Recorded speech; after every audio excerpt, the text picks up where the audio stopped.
बाबासाहेब आंबेडकरांचा डॉक्टर बाबासाहेब आंबेडकरांचा आणि जब तक सुरक्षा रहेगा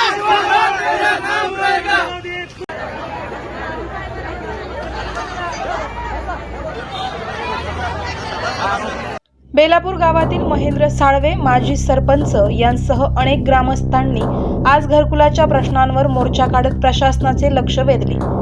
प्रधानमंत्री आणि रमाई घरकुल योजनेअंतर्गत पात्र लाभार्थ्यांना तात्काळ घरकुल मंजूर करण्यात यावे अशी प्रमुख मागणी यावेळी करण्यात आली। एका व्यक्तीची 50,000 रुपयांची ही पावती यावेळी दाखवण्यात आली। तसेच घरकुल मंजुरीसाठी सरकारच्या अनुदानाव्यतिरिक्त काही ठिकाणी अतिरिक्त पैशांची मागणी होत असल्याचा आरोप ग्रामस्थांनी केला असून ही पद्धत तात्काळ बंद व्हावी अशी ठाम भूमिका मोर्चेकऱ्यांनी मांडली। घरकुल प्रक्रियेत पारदर्शकता ठेवावी, गरजू लाभार्थ्यांना न्याय द्यावा आणि दोषींवर कारवाई करावी या मागण्यांचे निवेदन प्रशासनाला देण्यात आले। नमस्कार, मी महेंद्र साळवी माजी सरपंच बेलापूर बुद्रुक ग्रामपंचायत। आज या ठिकाणी बेलापूर बुद्रुक ग्रामपंचायतीवर दंडोका मोर्चा घेऊन सर्व घरकुलाचे लाभार्थी आणि गावकरी लोक आम्ही या ठिकाणी आलेलो आहोत। आमची प्रमुख मागणी अशी आहे का ग्रामपंचायतीच्या वतीने जे सक्तीने प्रत्येक गोरगरीब लाभार्थ्याकडून 1,35,000 रुपयाची जी मागणी होत आहे शासनाच्या अनुदाना व्यतिरिक्त ते पैसे घेऊ नये ही आमची आज प्रमुख मागणी आहे। आणि ते पैसे घेऊ नयेत असे सुजयदादा विखे पाटलांनी सुद्धा या ग्रामपंचायत प्रशासनाला आदेश द्यावेत अशी त्यांना माझी विनंती आहे। दुसरा असा आहे का जी जागा आम्हाला मंजूर झालेली आहे ती जागा या ठिकाणी प्रत्येक घरकुलाच्या लाभार्थ्यांना मोजून दिली पाहिजे। त्या ठिकाणी त्या लाभार्थ्याच्या स्वतःच्या मालकीचा उतारा झाला पाहिजे आणि जे लोक पूर्वीपासून गायकवाड वस्ती आयनातपूर या भागामध्ये राहतात, गोखलेवाडी आझादवाडी या भागामध्ये राहतात, ते राहत असलेल्या जागेतच त्यांचा उतारा आता ज्या जागेत राहतात त्याच जागेचा मूळ उतारा त्यांच्या नावाने करून दिला पाहिजे या आमच्या प्रमुख मागण्या आहेत। आणि इतरही विविध मागण्यांसाठी या ठिकाणी आम्ही आज आलेलो आहोत। या ग्रामपंचायत प्रशासनाने जर आमच्या या मागण्या मान्य केल्या नाही, या ठिकाणी त्यांनी जर दखल घेतली नाही तर यापेक्षाही मोठ्या स्वरूपाचं उग्र स्वरूपाचं तीव्र आंदोलन या ठिकाणी बेलापूर ग्रामस्थांच्या वतीने करण्यात येईल याची सर्व ग्रामपंचायत प्रशासनाने दखल घ्यावी। या ठिकाणी ग्रामपंचायत प्रशासनाने जे घरकुलाच्या गोरगरीब लाभार्थ्यांकडून पैसे घेतले त्या या माझ्या मित्राकडून 50,000 रुपये 1,35,000 पैकी 50,000 रुपये घेतलेले आहेत।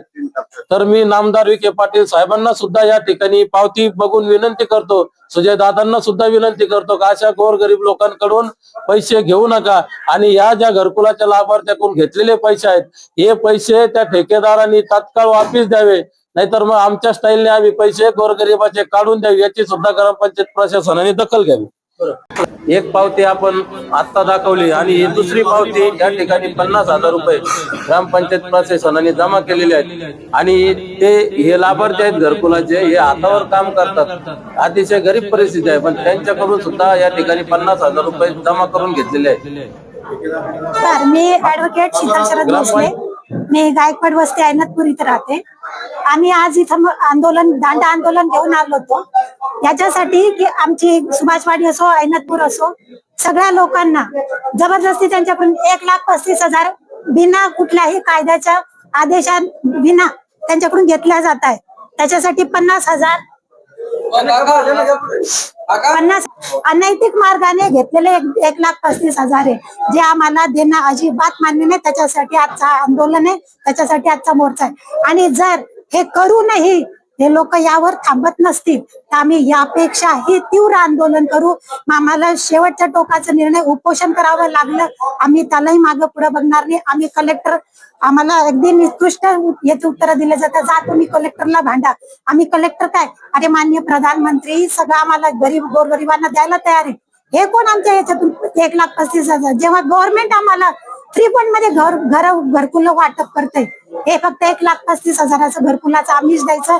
आणि तुम्ही जर घरकुलाचं त्या बनलेले त्यांचं जर तुम्ही निरीक्षण केलं, त्याचं जर पाहिलं तर त्याच्या पत्र्यांचं, त्यांच्या सिमेंटचा, त्यांच्या विटांचा दर्जा इतका निकृष्ट आहे की थोडा धक्का मारला तर ते अतिशयोक्ती नाही, मुळीच अतिशयोक्ती नाही। त्या भिंती अशा इतक्या निकृष्ट दर्जाच्या आहे, लोक त्याच्यावर मीम्स बनवायला लागले, त्याच्यावर कमेंट्स पास करतायत।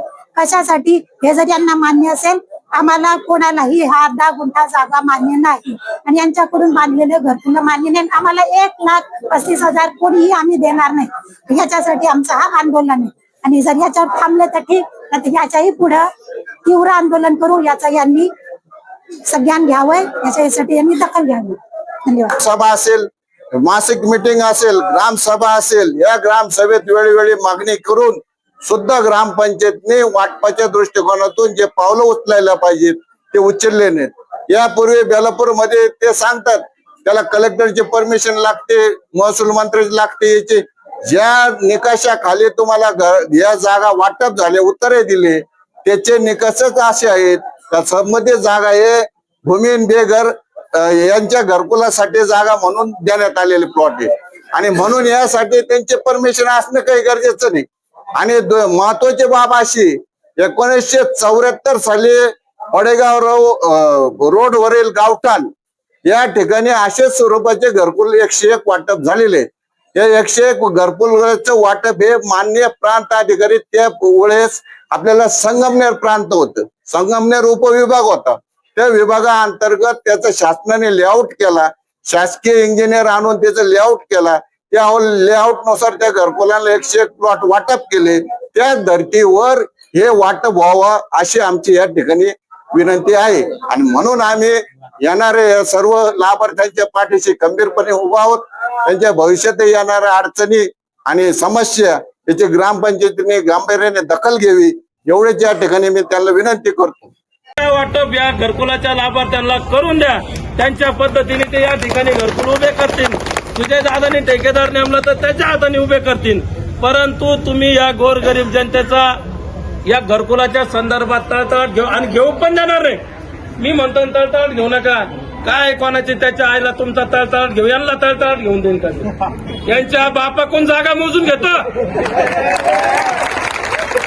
काम कसं करायचंय मला विचारा. मग काम कसं करायचं? जागा मोजून तुमच्याच बापाकडून घेणार. मग कोणाला सोडणार नाही, तुम्हाला सांगतो मी. या 1000 लोकांचा पूर्ण गावातला प्रश्न आहे. मी काय फक्त एका भागातला नाही, अख्खं गाव या ठिकाणी जमलेलं आहे. अख्ख्या गावातल्या प्रश्नासाठी या ठिकाणी मी भांडतोय. तर ग्रामसेवक साहेब जर असतील या ठिकाणी,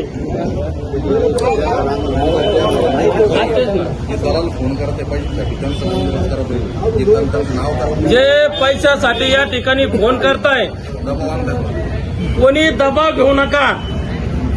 डायरेक्ट मला फोन करा. मी त्या दलालाचा मी बंदोबस्त करतो. तुम्ही घाबरत असताल तर कोणी कोणाला घाबरायचं नाही. 1 रुपया द्यायचा नाही. 1 रुपया द्यायचा नाही.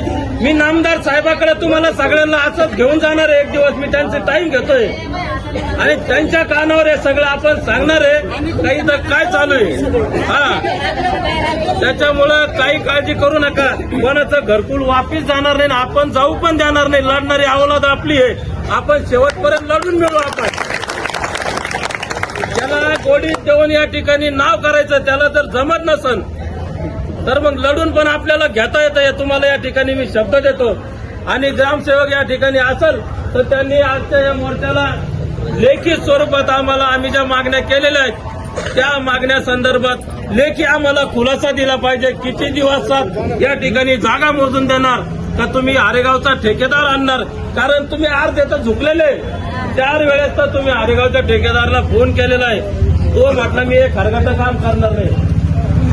इथे काम करता चालू खरगटं मी करणार नाही. तुमचं मी काम करून देईन मला वाटतं. का बरं गोरगरीबाला तुम्ही छळता? आज या ठिकाणी मी ग्रामसेवकाला पण प्रश्न करतो. ग्रामसेवक या ठिकाणी असेल तर आजच्या आमच्या या मागण्यांची त्वरित दखल घेऊन ग्रामपंचायतने लेखी स्वरूपात आम्हाला आता या ठिकाणी उत्तर द्यावं अशी मी या ठिकाणी विनंती करतो आणि थांबतो. भाषण ऐकलं, भाषण ऐकलं. त्यांनी मुद्दे मांडलेले, मी जे काही मुद्दे मांडले त्याच्यातले एक मुद्दा त्यांनी ग्रामसेवकाविषयी मांडला. चांगला येतो आवाज. हळूहळू वाढता ऐका ना, त्यांनी आताच म्हणलेलं आहे ग्रामसेवकाविषयी की एक आपला जो काय गट नंबर मंजूर होता 146 घरकुलाचा, पण साफसफाई करताना 147 148 मध्ये केली. आता त्यांना सांगू इच्छितो 147 148 ते बंद मीच करून 146 मध्ये करायला लावली. माझा गांजा तुमचा आभार आहे, तुमचा आभार आहे, आभार आहे. तुम्ही उशिरा का व्हायला तुम्हाला समजलं भाऊ. आणि राहिला विषय नाही मला पहिल्यांदा समजेल होतं.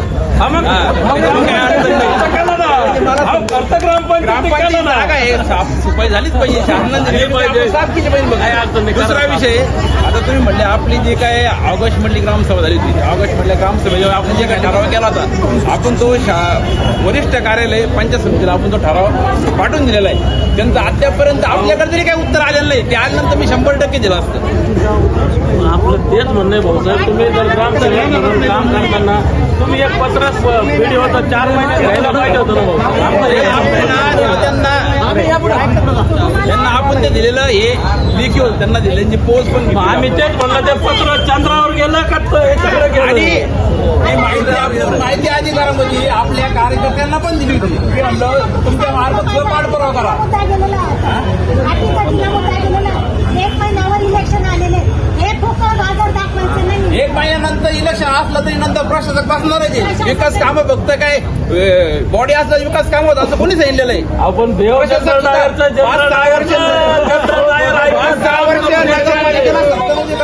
नाही का त्याच्यामुळे हरायला विषय. आणि राहिलं आपलं जे काय वाटपचा विषय, तुम्ही तुमच्या मोर्चाचं निवेदन हे ग्रामपंचायतला तसंच मान्य विकास अधिकारी, मान्य मुख्य कार्यकारी अधिकारी, मान्य कलेक्टर साहेब यांना पण दिलेले. त्यांच्या वरिष्ठांचं मी याच्यानुसार त्यांचा मार्गदर्शन घेणार, खुलासा घेणार. वाटपला कसं वाटप करायचं, तुम्ही तांत्रिक माणूस द्या, तांत्रिक माणूस देऊन त्याच्या आधारे वाटप करा. ग्रामसेवक हा तांत्रिक माणूस नसतो. हो साहेब, ही जागा सुटून 1 वर्ष झालं, तुम्ही जर अजून तांत्रिकच माणूस मागताय, त्या लोकांच्या घरकुला मागे गेले तर जबाबदार कोण, तुम्ही उत्तर द्या या गोष्टीचं. या जबाबदारी आहे माणूस, तुम्ही हे मान्य आहे, तुम्ही तांत्रिक माणूस नाही, पण ही जबाबदारी पण तुमची आहे. जागा मोजून आता तुम्ही त्याला यांना नोटिसा काढताल, एक ग्रामसेवकात नोटिसा काढते, तुमच्या घरकुला तात्काळ पूर्ण करा नाही तर पैसे वापस जातील. पण तुम्ही जागा जर वापस नाही वाटून नाही दिली तर तुम्ही काय उपाय. 15 डिसेंबरच्या ग्रामसभेत ठरलं होतं, तुम्हीच मांडलं होतं विषय की ज्यांना अर्ध गुंठ जागा हवी आहे त्यांनी अर्ज मागणी करा. 15 डिसेंबर रोजी मागणी केली होती, बरोबर नाही भाऊ? तुम्हीच म्हणले ते आजच्या ठराव मांडला होता. अद्यापर्यंत माझ्याकडे एक पण अर्ज आलेला नाही. आज 100 अर्ज आलेले, 100 अर्ज घेऊन आलेले, फॉर्मेट तयार करायला, फॉर्मेट तयार करायला, फॉर्मेट तयार करायला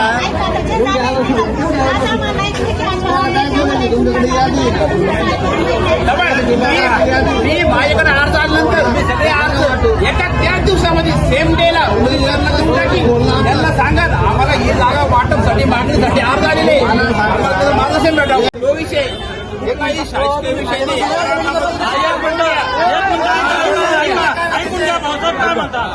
हा 1,35,000 विषय आपल्या ग्रामसभेमध्ये काय ठरलं होतं पहिल्यांदा सांगत मला मी बोलून दिलं तर बोलून देईन ना, बोलून नाही व्यवस्थित बरोबर नाही. कारण कसं असं ग्रामसभेनुसार ज्यांना ठरलं होतं ज्यांना कॉलेज कॉलेज द्या, ज्यांना अर्धा गुंठा घ्या, ज्यांना 1 गुंठा थांबून घ्या. पण हा जो काय करार नाम आहे हा ग्रामसेवकाचा याच्या शासकीय माणसाचा काही रोल नाही. लाभार्थी आणि ठेकेदार यांचा करार नाम आहे. तुम्ही अजून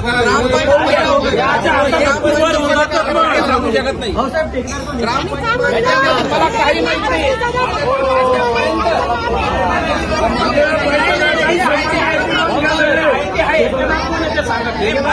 काही माहित नाही.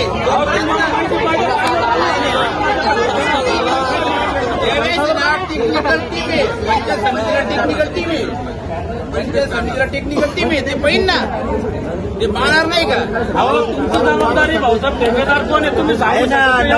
कोणाचा पाहुणा आहे? कोणाचा पाहुणा आहे? आता तुम्ही काय बोलले, सगळ्यांसमोर 1,35,000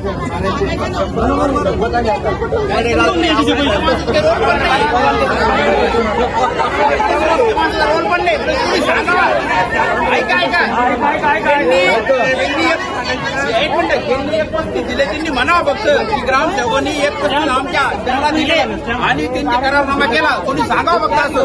याच्यामध्ये मी कुठल्याही प्रकारचा भाग घेत नाहीये. नाही, मला काही माहित नाही त्यातलं. नाही माहिती आहे ते आहे. सगळेजण होतो. त्यामध्ये काय ठरलं की 1 गुंठा जागा ज्यांना लागत आहे त्यांचा 1 गुंठ्याचा प्रस्ताव वरिष्ठ कार्यालयाकडे पाठवायचा. ज्यांना अर्धा गुंठा जागा मान्य आहे आणि जे काय आपण रो हाऊसिंगचे 1 गुंठा